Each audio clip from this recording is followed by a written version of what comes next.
What's one common thread that ties every single business in the world together? Sales. You need sales within your business. There's no denying that. And without sales and getting cash in the bank, your business will die. On today's podcast, I had the pleasure of welcoming on KK Anderson, who's the founder of Accelerant Growth Solutions, a go-to-market agency that is helping businesses become better at sales. KK has helped and worked with over 600 organizations, including Amazon Web Services. So that is a tip of the cap to her credibility. I know if you're in sales and business, you need to listen to this podcast. Enjoy. As entrepreneurs, we all experience challenges in our business journey. I'm Joe Testori, and the Grappling Growth podcast is my attempt at documenting my entrepreneurial journey while building my brands. I sit down with fellow entrepreneurs, understanding how they grapple with growth. I hope you find value and enjoy. KK, welcome to the podcast. Thank you, Joe. It is a pleasure to be here. As I start every show, what does growth look like to you? Consistency, I would say. I think consistency beats out perfection any day of the week. And so when I think about my, 30-year career in sales, one of my former CEOs used to have this saying, and it sticks with me all the time. And it is time to make the donuts. And so in Houston, Texas, where I'm from, we have a great family-owned company here called Shipley's Donuts. And they've got locations all over the city of Houston. And they used to have an ad that ran on TV. And every morning at 3:30 a.m., the guy's alarm would go off, and he would roll out of bed in his white chef's hat and his whites, and he'd wake up and he'd say, "Time to make the donuts, time to make the donuts, time to make the donuts." So every single day. And so early on was one of the first things that was taught to me is that you got to think of it like it's time to make the donuts every day, without fail, consistency. Just on that, if you could bring the mic just a little bit closer there. Sure. But is that better? It is. But that analogy rings true. I want to pick up and go back to a word that you used right at the start, consistency. It's a word that circulates around my thought process quite often.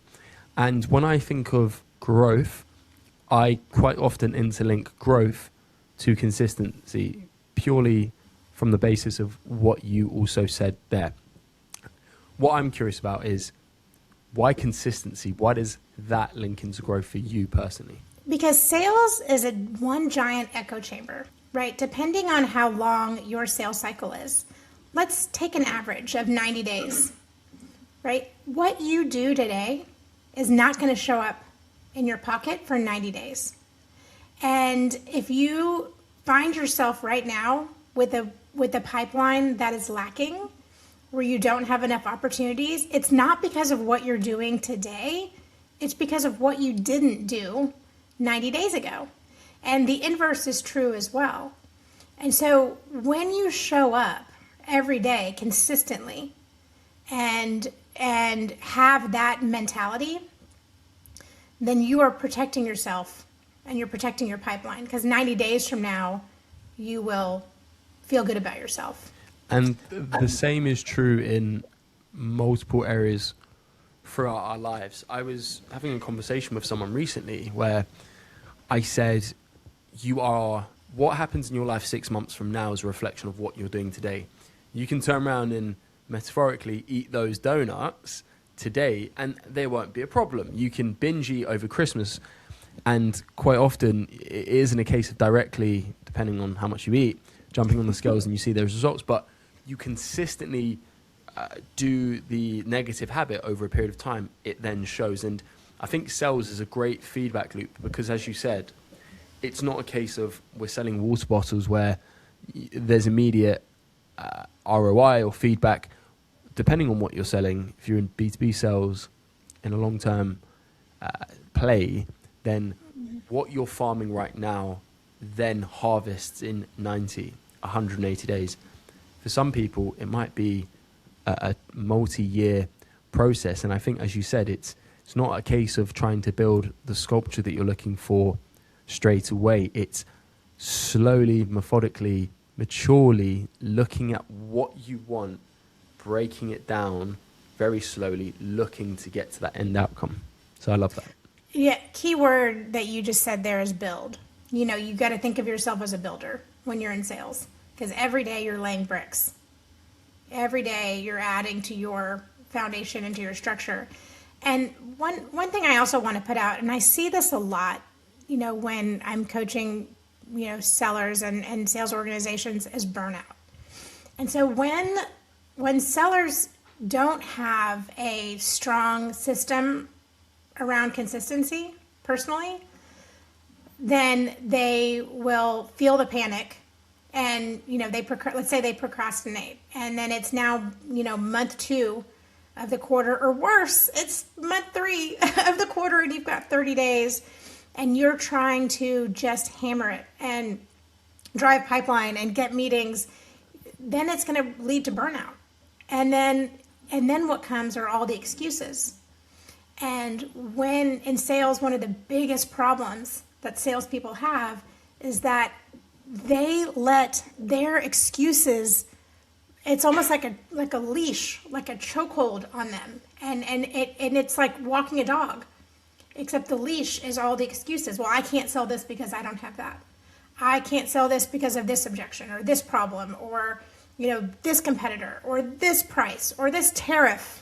Is a conversation I've been having this week around, hey, what do we do with all these tariffs? They're you know, going to change our price. So consistency, you know, having a build mindset and not letting excuses get the better of you, I think are key. Amazing. So I pause for a second because there's so many thoughts going through my mind. Talking about a build mindset, if a business is there, they're looking at a complete fresh go-to-market stack in 2026, and they're saying, okay, great, we want to be consistent. If you were to build the right sales go-to-market team from the ground up, right now, what would that look like, encompassing, incorporating AI? So what's great about AI is that it enables you to have more of a flat sales organization, right? In years past, we would need to have all of these layers, if you will, to the sales organization. And because we have AI, we can treat the revenue model like a system, which gives us different capabilities. So let me give you an example, right?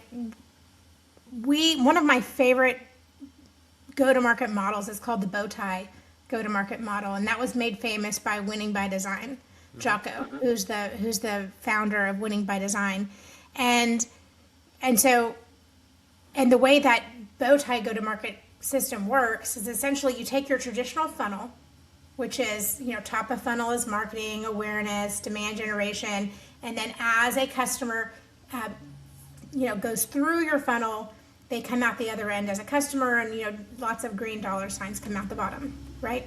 So the Bowtie then takes that traditional funnel, turns it on its side, much like a tuxedo bow tie, right? And on the left side, you have all of your marketing and demand gen and awareness. You have a customer coming into the bow tie. Then the center of the bow tie is that sales, that capture anything to do with this actual selling motion. And then the right side of the bow tie is all about keeping that customer and retention. And so what AI changes is that it allows us to look at revenue as a system and not just as an old school funnel. And so we're thinking about, how do we find more customers, which is that left side? How do we keep more customers? How do we win more customers, which is the middle of the bow tie? And then how do we keep more customers, which is on the right side of the bow tie? And so and then at each stage of that, within find more, within winning more, and within keeping more, is how do you use AI to help you do it? So with that, and kind of looking at the bigger picture, and I remember when we spoke about this previously, and it was a concept that I was foreign to, so I was really excited by it, and it makes great visual sense. It's you split the client journey into 3 stages. You've got the active funnel building, the advertising marketing, then we've got the actual converting mechanism, and then, which I think is massively underrated and not as valued as we look at customer acquisition, but retention. I remember hearing a concept years ago. If as a business, if you acquired a new, let's call it a client, every single month for the next 3 years, that's 36 clients. Now, you work out your lifetime value, the churn cycle of the client. Let's say they stay for 6 months. But then, let's eradicate that. Let's say every client you sign stays with you for, just for argument's sake, let's say 10 years. In that time, you're consistently stacking up your clients. Your business can pretty much just compound, and it will iteratively grow by X%. Let's say every client is worth $1,000 again, just keeping it really easy. Then you could predictably know in 10 years' time, your business would be X size. But where a lot of businesses fail, that I see, is they can do a really good job of their marketing, although I do think a lot of businesses in the B2B space are shocking at marketing, if I'm being very brutally honest. But they focus all of their intention on acquisition, and then they leave the back end side, which is how do we delight our fans. And I've just finished reading Jeff Bezos's Amazon shareholder letters. Have you read it? No. Is it good? Fantastic read. And it's essentially an orchestration of all of his shareholder letters from 1997 up until I think I read the version that finished 2019, 2020, pretty much when COVID appeared in our lives. However, what I really took away from that book, the biggest takeaway that I had, was Amazon, even when they weren't as big as they are today, they weren't a $1 trillion company, they were looking at potential problems that their customers didn't even think of. They were actively seeking issues. And initially, Wall Street had rejection for this. They said, well, your goal as a business is to maximize shareholder wealth and value. And they said, no. As always, from day one, our forefront priority is on the customer. And they built the most customer-centric business as possible. People said that Amazon Prime was a stupid idea. They rejected it, and look at it now. I think that the monthly recurring revenue from Amazon Prime is a multi-billion-dollar asset to their business, and they've been able to pull in all of these different product skills to their business by focusing on that element. So tying all of that together in a nice bow, for you, how do you piece everything together there? So if you would say, okay, I'm going to use AI and I'm going to look at this bow tie, just obviously you can't go through everything because there's a lot to it, but where would AI support you in different layers of that bow? Sure. So let's kind of walk through each of the 3 sections. So start with find more on the marketing side. And so finding more is not necessarily about getting more leads. It's more about better signals, right? And what's interesting is, the marketing world is changing drastically. Cookies and, intent, even the CEO of 6 Sense recently said, like, this whole world is changing, right? What's working, what used to work then in the past does not work today, right? So how do you layer in AI? AI is going to help you identify, who actually looks like your best customers. You can take a seed list of some of your existing customers, and then use AI to pull out not just like the firmographics and the lookalike, the obvious lookalikes like you would get like on an Apollo system, right? But what are some of their buying patterns? What are their, how technology forward are they? Are they hiring? In what areas are they hiring? What is their tech stack? Like you can really go under the covers to identify, what your best customers have in common, so then you can use that for targeting, right?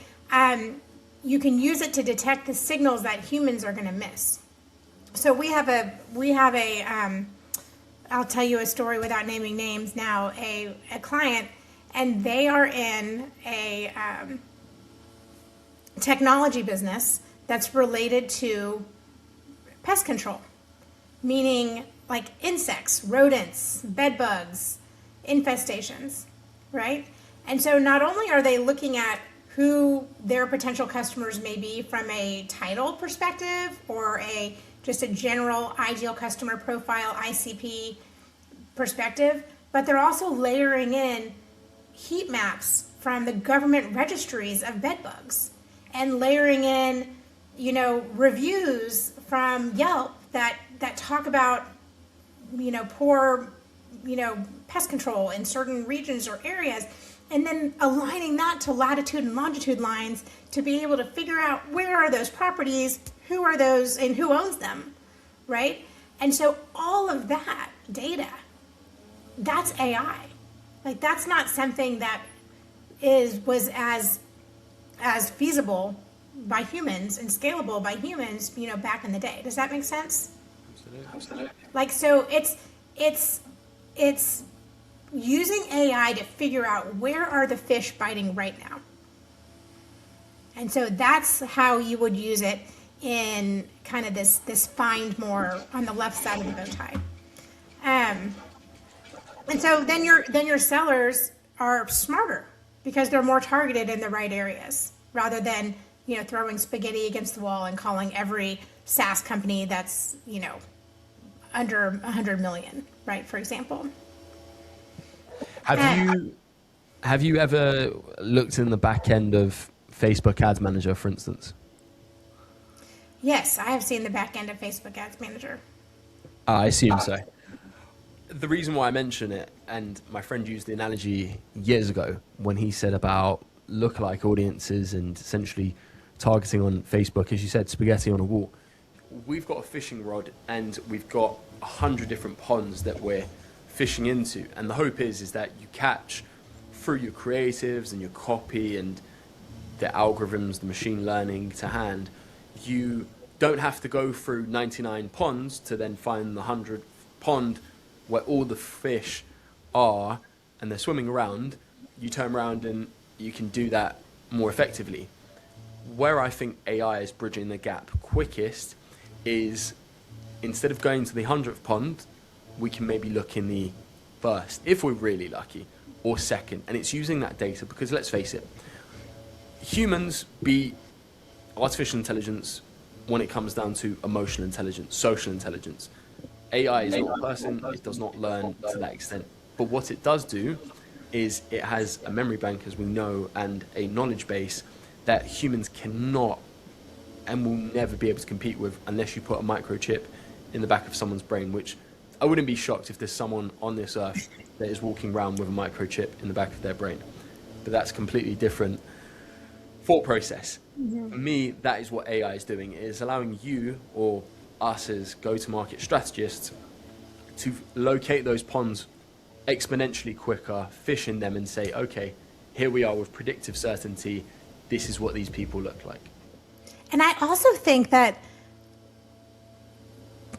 like a lot of organizations don't necessarily play the long game, and they will try something and then they will give up before it has the chance to work, right? Just even in sales alone, a lot of sellers, have heard the old adage, you have to reach out to a prospect 7 times before they will take your call. Well, no, actually it's probably more like 20. Agreed. Right? And being able to get that kind of right mix of your humanness, which really is interesting in this AI era. Now your humanness is what's helping to create differentiation. But it's whatever pond you're fishing in, being smarter about it so that you can be, more prescriptive and know that you're moving the needle. Like, know without a doubt, hey, there is oil here. I'm going to drill right here. There is oil here, and I just have to keep going for it, right? A little bit further before you. Have you come across the 7-4-11 framework? I I know several frameworks that are numbers related, but I don't know that I know that one. Tell me about it. It's very, very simple, but makes a lot of sense. So Okay. it's the old adage was people just need to engage with you 7 times. So I think the not so bright salesperson just thinks, oh, well, I'm going to badger someone 7 times and then they're going to buy from me. So I might as well make this as quick as possible and we're going to speed up the sales cycle. But no, and there's a big difference between qualitative sales follow-ups and quantitative, an exponential difference. And I think the smartest businesses are the ones that turn around and get that distinction right as quickly as possible. So to the framework, 7-4-11 or 7-11-4, I've messed it up, but it all comes to the same outcome. We've got the same number. So 7 is 7 hours of consumption. So if we're in a sales environment, people typically need to consume 7 hours worth of your content before they purchase. But how? This is where the 4 and 11 come in. This is across 4 different platforms. So this could be email, this could be paid ads, this could be a meeting, this could be LinkedIn. You get that point. And then the 11 is 11 different touch points. So they're saying, how do you do that? And even vehicles like this, and we're very transparent, we're openly honest. This podcast is an amazing sales vehicle for us because if we shoot a podcast here for 30 to 60 minutes, well, we're ticking off that box to getting people up to the 7 hours and then different touch points. And I think where the GTM world is going to, and I would love to get your perspective on this, is using a multi-layered approach. Gone are the days where you can just cold email people and that's it. It's about having all of these different layers to build that continuity. And importantly, linking back to your point, it's building that human-like approach. Right. And what's interesting to extend on to what you're saying is that buyers are using AI too, right? Not just the sellers. And so, I remember the buzzword maybe 5-6 years ago before we had our LLM access. Everyone was saying buyers they're doing their research. They know so much more when they get on the call with you. And yeah, they did then. But now they have had ChatGPT, create a table that, has all the pros and cons of working with you and your competitor. And they have done all of that research. They have probably done some price research as well. So they were smarter then, but now they are really smart. And so you have to show up and be able to create differentiation, which is that relationship and that trust. So the pendulum swings right back to, when sales was getting formalized in the early days of this country, right? And it's all about building trust. So it's interesting having that alignment, meeting the buyer where they are, and figuring that out super fast is critical. I think AI is making lazy people or the average person dumber. I think too many people are running to this barrel and thinking it's the silver bullet. But what I think a lot of people fail to realize is that ChatGPT is democratized. Anyone in the world can use it. People in third world countries who English might not be their first language, they're now able to use that. So then they send a message back to you on LinkedIn or wherever. Everyone is on the same level playing field. And I think it's amazing because it's raised the floor from here all the way to up here, which is it's fantastic for humans. But what in turn that leads to is people slacking. And it's funny, but by the time this podcast comes out, I've scheduled a post that I actually wrote today, which will be going out. And it's about I can't even remember the exact details of it, but the post is focused around things that people are doing to lose sales. And this isn't anything to do with tactics. This is the way how they show up. So the basics are show up on time, look presentable, speak well to people, don't cut people out, have an agenda when you're on a call, have your next steps ready. These are foundational basics that I see so many people get wrong. For me, if someone's selling to me and they haven't got a good reason, or someone jumps on 3 minutes late to a call and they don't say, sorry, I'm late, whatever excuse, there's no way I'm buying from that person, because it's the bare minimum. If you think your AI solution or AI is going to get you out of the mud, I just won't buy from you, because I think you're not doing the basics well. And I think there's a lot of people that are getting sloppy and lazy because they think they're going to be farmed out by artificial intelligence. Well, and that brings us to win more, which is the center of the bow tie, right? And so, most opportunities, in my experience, in working with, 600 plus sales organizations, tens of thousands of salespeople directly, is that most opportunities and deals don't fail because of price or because of the product or the service that they're trying to sell. They fail because the buyer never fully commits to that change. They never fully believe that they need to make a change, right? They're just not there. That compelling reason to buy is not there. And so, AI isn't going to all of a sudden make your buyers think that they need to change. What it's going to do is going to enable you as a salesperson to be able to ask the right questions and to think about your sales process and how you approach it in a way that allows you to almost treat it like a roadmap, right? And for example, there are diagnostics that you can take to understand your own competencies as a salesperson, and you can take that data and use AI to really dig into it and find out precisely, what are the small shifts, I call them 2 millimeter shifts, that you can make as a salesperson today, right now, that will unlock your pipeline, right?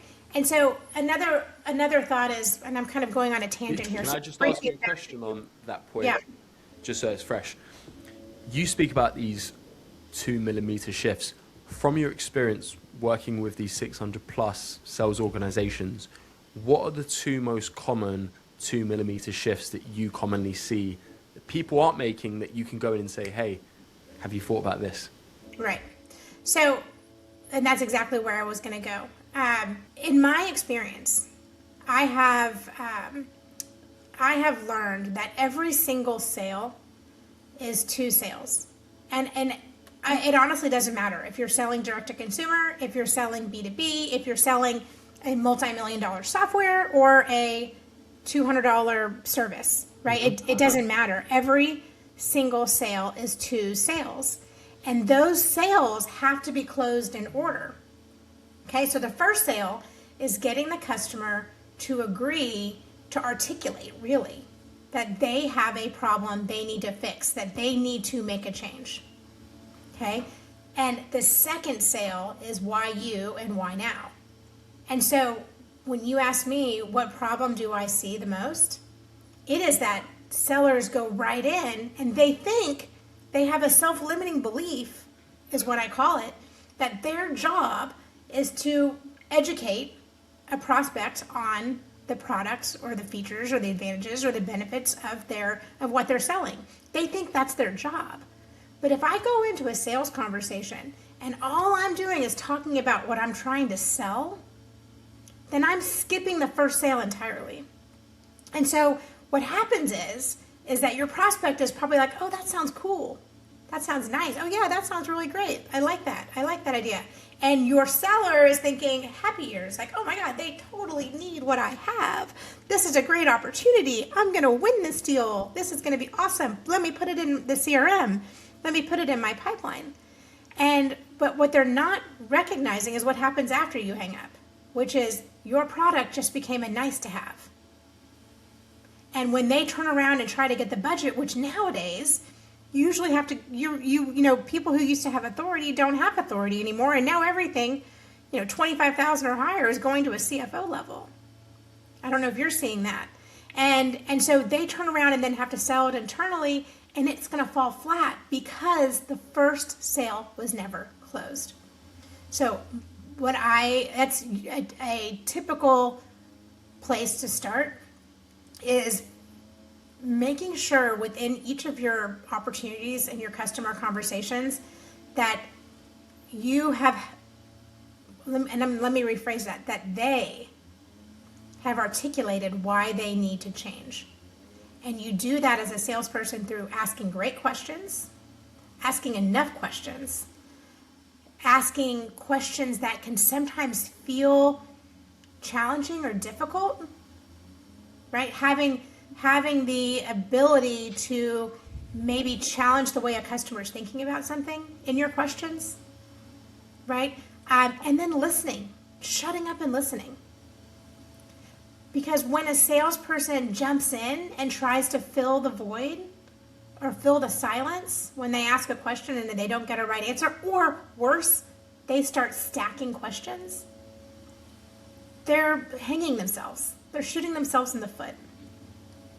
Did you know that the average time it takes to respond to a good question is 3 to 5 seconds?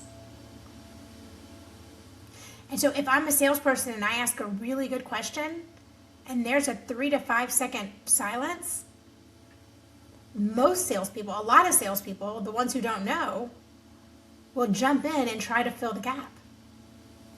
Yeah, on your point there, so one of my sales coaches, very intelligent guy, used to work for S&P Global, so he knows his stuff. And he said exactly that.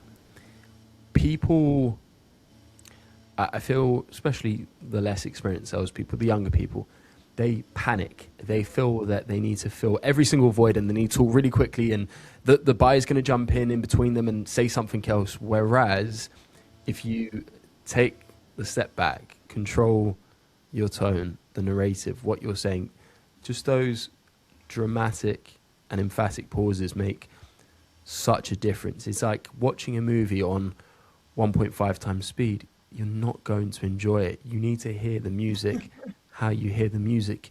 You need those pauses in the soap opera to actually truly enjoy the theatre. And I think possibly if people came from a performance background, whether that be athletic performance or performing arts, they would maybe get a bit of a better grip on that, because you realize that you need timing for whatever you're doing, and trying to focus on that, for me at least, is something that I've really, really been detailed on, because quite often you think by speaking you're winning, but in actuality the person who's going to win the sale, and it's not a case of winning the sale, because right, fundamentally the deal needs to be a positive sum game for both parties. No good deal is a zero-sum game. So it's figuring out how you do that. And sometimes it's a case of being able to walk away from a deal if you don't feel it's there. 100%. And if you get to the end of that first sale, you know, where you're at the end of a really good discovery conversation, and you know what? They don't necessarily feel the pain or have a compelling reason to make a change. Maybe it's harder for them to make a change than it is to not make a change. Then that's a pretty good indicator of where you should be spending your time, right? Or not spending your time, for that matter. So that first sale and recognition of, hey, does my prospect understand, or would it be personal to them in some way if they don't solve this problem? And if we haven't had that conversation, then you know you're going to have a lot harder time making your product or service a must-have. And also that another key competency that is super, super important is the ability to stay in the moment with your prospect or your customer, to be locked in to what they're saying, and quiet the voice in your head. Like if they have an objection, or they say something, or let's say they ask a question that you can't answer. Let's say you've been in the sales role for a year or less, or you're brand new, and the prospect asks you a question that you can't answer, you know the feeling. You get that little panic in your head. Your inner voice starts going off, and saying, "I gotta find out the answer to this." And all of a sudden, when you're listening to yourself, guess who you're not listening to? You're not listening to them. You're not listening to them. And when you're not listening to them, then you miss those golden nuggets to be able to pull in and get to the pain that actually is personal for them. Because if it's personal for them, or if it impacts money, right? For especially, right? That's how you're going to create urgency, so that when you do get to the second sale and you start talking about why you and why now and why this product, then you'll be able to fully connect it to that compelling event. Mm-hmm. It is such a... I hear your little Slack notification popping off there. It's such a balancing act for people, and it's fundamentally repetition is the winner here, but it's also repetition and studying and looking for those habits. And I think an amazing benefit we have now with the use of AI is, for example, I was reviewing a sales call yesterday for someone, and the grace is that they had everything recorded, everything documented, therefore they had the transcript.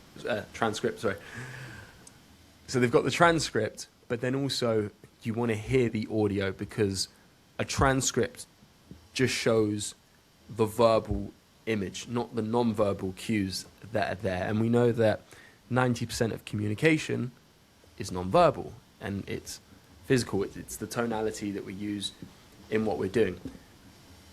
I want to ask a question which I really hope, well, I know it'll help the audience, and especially the younger people listening. If you could go and give one piece of advice to a 20-year-old right now who wants to get in the career of sales, who wants to elevate and just be the best version of themselves, what would that advice be? So I would say, I would give this advice in kind of two lanes, right? So one, create a personal system and habits. Go read Atomic Habits. Figure out how you can create the habits that are going to be around grit and around desire and commitment, and commit to, you've got to commit to sales unconditionally, because in sales, you will be rejected far more than you will win. And that is just the nature of the game, right? So you have to have the system and the process personally to be able to handle that and to be able to break through that. Okay, so if I'm 23 and I have a niece actually in New York City, and she's just starting in sales, and so I've actually had this conversation with her. And she's 23. Yeah. Well, the irony here is that my brother's 23. He just started in sales, so. Oh, really? Yeah. She's a BDR, and so and we talk a lot about this. And so here's the advice I gave her. I said, use ChatGPT and work backwards from the number that they give you. Or in this case, it was the number of meetings that she would need to set. And ask your sales manager, your new sales manager, whoever, and say, hey, what's the average sales cycle? What's the average deal size? What's the average, figure out kind of what the velocity is around your the average salesperson at the company. And then figure out, if I were to do that, how many calls do I need to make every day? So back it down, and you can use ChatGPT for that. It's an amazing use case for that. And then figure out, okay, I need to make 55 calls a day. This is, in her case, this is what she came up with. I need to make 55 calls a day. And so what I need to do is figure out, how can I do that most efficiently? How do I micro-segment my list or my territory? How do I come up with themes and ways that I can differentiate and sound human and make connections and send messages or DMs or phone calls that work and that are effective, right? So figuring out and planning out your day, blocking out your calendar so that you can hit that number every single day. Okay? And then that's kind of one thing. Personally, that system and that consistently building that habit, I swear it is 80% of the battle. Okay? Then the next lane, I would say, is more when you get a customer or a prospect on the phone. And I would say slow down to speed up. Walk in like you're a doctor, a diagnostician. You're curious like a child. Like I quite literally pretend like I work for that person or on that person's team when I get on the phone with the prospect. Pretend like your email is their email. You are now sitting on the same side of the table. You work with them on their team, and you want to know what's the problem you have so that maybe I can help you solve it. Right? And so start wide with your questions. Listen. Don't listen to yourself. Don't listen to the voice in your head. Just be in the moment with them. Okay? And if it ends you up at a compelling event where you're talking about your product, I mean, that's the goal, of course. Right? But it may not. It may not be a qualified, prospect for you, and that's okay too. But people buy from people they trust. And relationships are everything in the sales game. So my advice is that when you're having a conversation, when you're lucky enough to get some airtime with a prospect, spend most of your time listening. Ask great questions. Stay in the moment with them.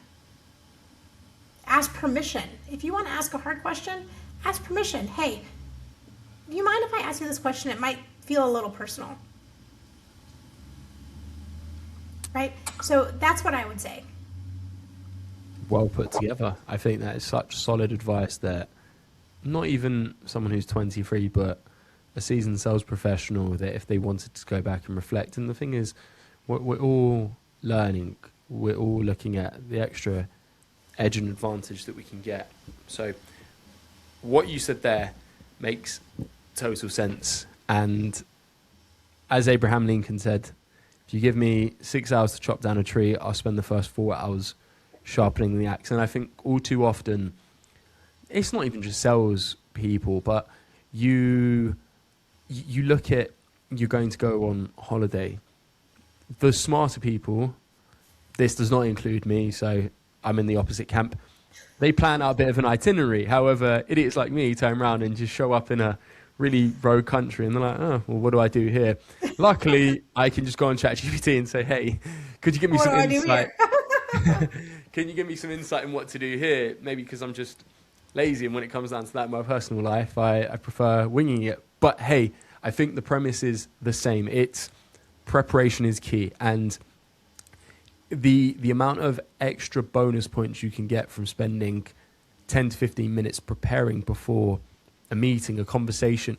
As you said, you've got a short window with the prospect, whether it's 15 minutes, half an hour, or whenever, or however long. Make it count. Make every second count. And I think the principles there of block out your calendar throughout the day, sharpen that axe, go in feeling confident, because there's nothing worse than going in to deliver a presentation, to sell, or even guide a client and feeling as though you're going into that room naked, because it will show on your face, it will show in your energy and actions. I can share a framework if it's helpful for your audience that we teach a lot. That's super helpful. It's called a value hypothesis. And so before you get on any meeting with a prospect, whether it's early stages of your sales process or it's even late stages, you always want to think about your value hypothesis, and that is the answer to 4 questions. Number 1, what outcomes does this customer want to achieve? Number 2, what is slowing or stopping them from achieving it? Number 3, how can you help them? And number 4, how are they going to know when it's successful? And what's ironic as I think about this is that one of the first customers that we used this with was Amazon Web Services, AWS. And we actually, I was lucky enough in my old firm to work on their sales methodology, which was called customer outcome selling, which is all about the customer's outcomes. So you kind of hit the nail on the head when you told me that story earlier. But value hypothesis is a key part of that. And that's what one of the pieces of the AWS sales methodology. So you can now use AI to answer those 4 questions, right? I'll say them again. The first one is, what outcomes does my customer want to achieve? Number 2, what is slowing or stopping them from achieving that outcome? Number 3, how can you help them? And number 4, how will they know they're successful? So if you create a template in ChatGPT with those 4 questions, say, hey, I'm going today to meet with XYZ prospect, help me with a value hypothesis. That's huge. So then when you get them on the phone and let's say you're prospecting and you start with your 30-second permission-based opener, right? Can I get 30 seconds to tell you why I'm calling? Whatever you use. You can launch your value hypothesis like it's a trial balloon. And they might be like, that is a problem I'm dealing with now. Yeah, I'll talk to you, right? Or let's say you're almost closing a deal and your value hypothesis has now been validated and it is your value proposition. It is now the value that you are transferring onto your customer, your client through your product or service. And let's say legal comes in at the last minute, or procurement is on your Zoom call at the last minute. And they're like, wait a second, I don't see the value of this, right? You always need to be able to articulate what outcome they want to achieve, what is slowing or stopping them, how you can help them, and how they know when they're going to be successful.